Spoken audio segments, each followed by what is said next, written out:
Эфирда Татарстанның күнчыгыш хәбәрләре. Студияда Гөлназ Гисатуллина, исәмсез бүгенге программада. Шыкырлы юлга юлыктыңмы, автосервис излисең, машиналарның тәгәрмәчләренә зыян килмәсен өчен юлчылар ремонтка кириште. Мул уңышка өмет итеп, беренче барыс агрегатлары басуга чыкты, зәйдә көзге һәм күп еллык үләннәрне тукландыру башланды. Беренчеләр хәрәкәте белән Совет пионериясының уртаклыгы бармы? Һәрчак хәрәкәттә булу өчен яшьләргә нинди булырга кирәк? Карлар эриде, асфальт ачылды. Машина йөртүчеләр яз җитүне шаяру катыш борчылу белән каршы ала. Әлбәттә, шыкырлы юлларда ремонт башланды. Әлеге максатта 30 тонна асфальт кулланылган инде. Юл хезмәтләре нинди режимда эшли? Алдагы материалда. Там вообще была рытвина такая страшная. Если вот сходу кто-нибудь залетел вот туда, точно колеса поотлетали бы. Сүз Нефтче Мәдәният районындагы шыкырлы юл турында. Юлчылар биредә ремонт уздырган инде. Кар өрү белән юллардагы проблемалар да ачыла. Гуат хезмәткәрләре бу көннәрдә аварияле юлларны ямау белән мәшгуль. Асфальтны салыр алдыннан 190-250 градуска кадәр жылыталар. Юлчылар барлык таләпләрне үти. Гуат хезмәткәрләре шыкырлы юлларны теркәү белән аларны тәүлек ярым эчендә ямарга тиеш. Юл бригадалары тәүлек әйләнәсе эшли. Иртәнге сәгать 5-тән кичке 5-кә кадәр эшләүчеләрне соңрак 2нче бригада алмаштыра.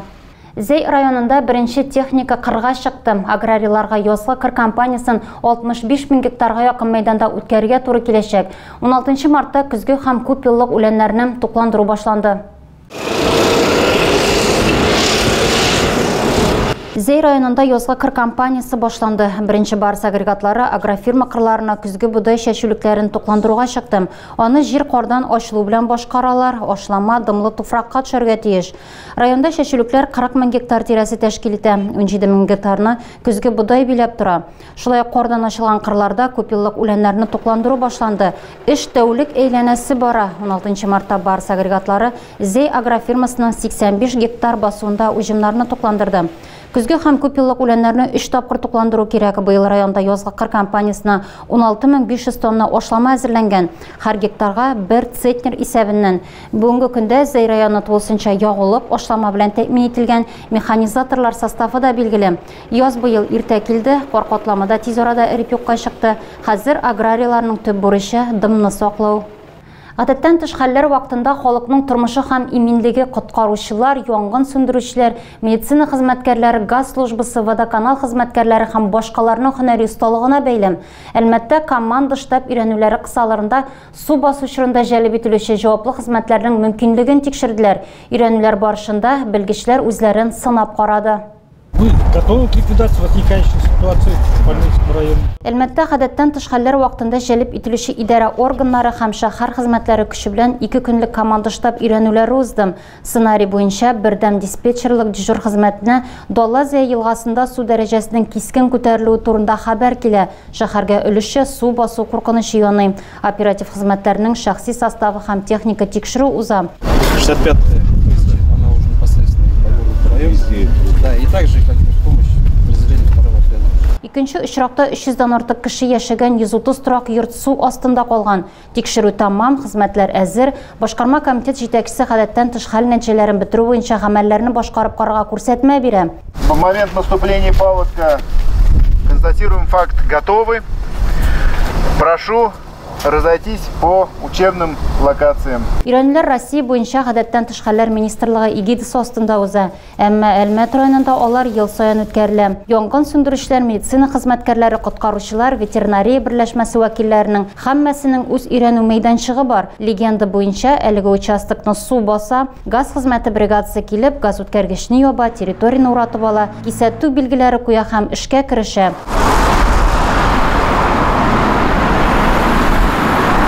16 мартта өйрәнүләрнең 2нче этабы узды. Аларда янгын куркынычсызлыгы чорына махсус хезмәтләрнең әзерлеге тикшерелде.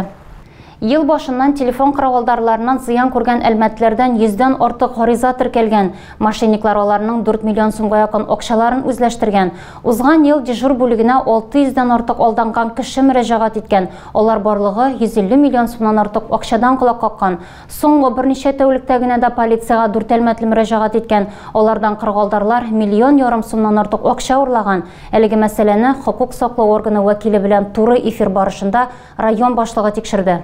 Какие схемы самые распространенные? И можно ли, когда тебя обманули, вернуть деньги? Мошенникларның халыкны алдау схемалары үзгәрми диярлек. Иң гади һәм үтемлесе сезнең туганыгыз бәләгә юлыкты дигән сүзләр. Аннан кала акчагызны куркынычсыз счетка күчерегез дип ярдәм тәкъдим итү. Мондый җинаятьләрнең кискен артуы борчу тудыра. Беренче чиратта җинаятьләрнең актуальлыгын статистика раслый. 21 елда хокук саклау органнары зыян күрүчеләрдән 360 гариза кабул иткән булса, 22 елда аларның 600-га җиткән. Тема мошенничества, конечно, супер актуальна сегодня, и мы видим, что все больше и больше людей становятся жертвами мошенников. Хотя вроде нам кажется, что бояться нечего, что мы-то точно сможем отфильтровать. Шушы көннәрдә полиция бүлегенең дежур бүлегенә 4 әлмәтле мөрәҗәгать иткән. 42 яшьтән алып 76 яшькә кадәрге 3 хатын-кыз һәм 1 ир-ат. Беренче ике очракта хатын-кызлар акчагызны куркынычсыз счетка күчерегез схемасының курбаннары булган. Җинаятьчеләргә барлыгы 245 мең сум акча күчергәннәр. Соңгы ике очракта да өлкән яшьтәгеләр зыян күргән. 65 яшьлек ир-ат һәм 76 яшьлек хатын-кыз акцияләрдән дивиденд алырга ышана. Беренчесе мошенникларга 1 миллион сумнан акча күчергән, икенчесе 195 меңен бүләк иткән. Хокук саклау органнары янә кисәтә. Таныш булмаган номердан шалтыратулар кабул итмәгез. Һәм әлбәттә интернеттагы шикле белдерүләргә ышанмауың хәерле. Хәзер авырлыгы 35 килограммнан артмаучылар велосипед юлларында электр самокатларында йөри ала. Ай башыннан законга тиешле үзгәрешләр кертелде.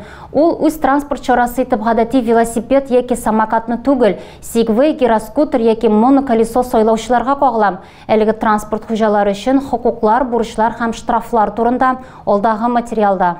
Что грозит за несоблюдение правил вождения электросамокатов? 1 марттан электр самокатлары хуҗалары өчен штрафлар системасы кертелде. Законга буйсынучыларга куркырга сәбәп юк билгеле. На пешеходном переходе нужно спешиться. Җәүлеләр кичүендә самокаттан төшеп җәй атарга кирәк. Кагыйдә бозган өчен 800 сум штраф яный. Исерек килеш хәрәкәт итүчеләр 1000-1500 сум чыгарып салачак. Бер самокатта 2 кеше бергә йөргән чиракта 800 сумнан колак кагачаклар. Гадәти самокатлар, скейтлар һәм роликлы тимер-аяк хуҗалары юл хәрәкәте кагыйдәләре күзлегеннән җәяүлеләр булып исәпләнә. Электр транспорты өчен юл хәрәкәте кагыйдәләренә төзәтмәләр кертү Россия хөкүмәте тарафыннан 19 елдан тикшерелде. 35 килограммга кадәрге авырлыктагылар электр самокатларында велосипед юллары буенча да йөри алачак. Законга буйсынучыларның санын беренче рейд күрсәтәчәк. Аны автоинспекторлар велосипед һәм самокат сезоны башлану белән уздырырга ниятли. Лениногорскида беренчеләр хәрәкәте бүлекчәләре ачылачак. Яңа яшьләр берләшмәсе турында Тимур Сөләйманов сөйләде.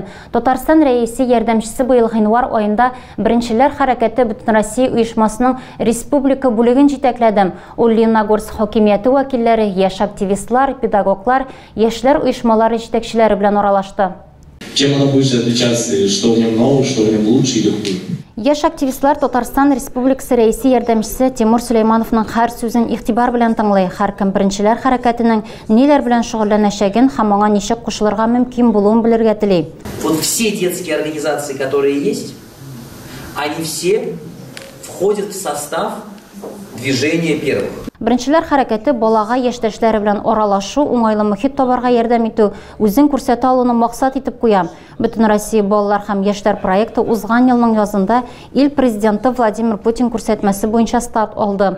Оешма барлык яшьләр хәрәкәтләрен, юнармияны һәм башка оешмаларны берләштерә. Биредә игътибар 12 юнәлешкә биреләчәк. Фән, экология, волонтерлык, спорт, сәнгатькә өстәп Татарстанда туган телләр һәм милли мәдәният тә кертелгән.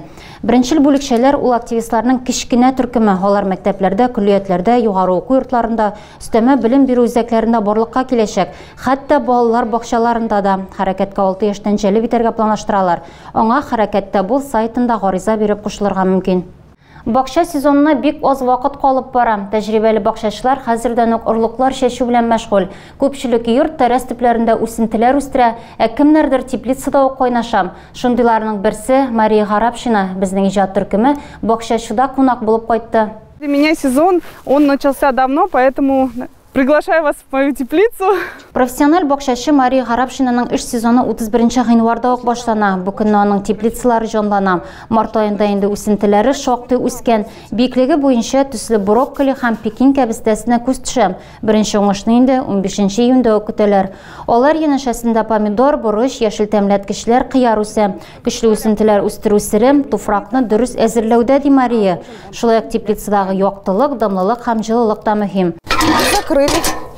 Часа на 3 хватит. Здесь у меня на батарее есть такой термометр. В данный момент он показывает 30 градусов тепла. Әлегә участокта теплицаларның берсеннән генә файдаланалар. Бераз соңра калганнарында да яшелчә чәчәкләр даруләннәр утыртылачак. Күп утырта, күп уңыш ала Мария. Аның моның өчен махсус белеме дә бар. Шуңа да үз эшен чын осталарча башкарам. Моннан тыш 3 бала әнисем, җирле мәдәният йорты директоры һәм ТОС рәисе дә ул. Барсына да вакытын җиткерәм. Помидор, кыяр, кәбестә, баклажан, әнис, шалфей бөтенлек Марияның бакчасында бар да бар. Помидор 400, борыч 200 куак үсә. Биредә буш урын калмыйда диярлек. Моторлык өчен Мария бакчасының һәр тарафын чәчәкләр белән бизи. Тагы да күбрәк яңалыклар һәм тапшырулар белән безнең сайтта таныша аласыз. Без социаль челтәрләрдә дә бар. Хәбәрләр юллагыз. Бүгенгә менә шулар. Мин сезнең белән саубуллашам. Исән-имин булыгыз.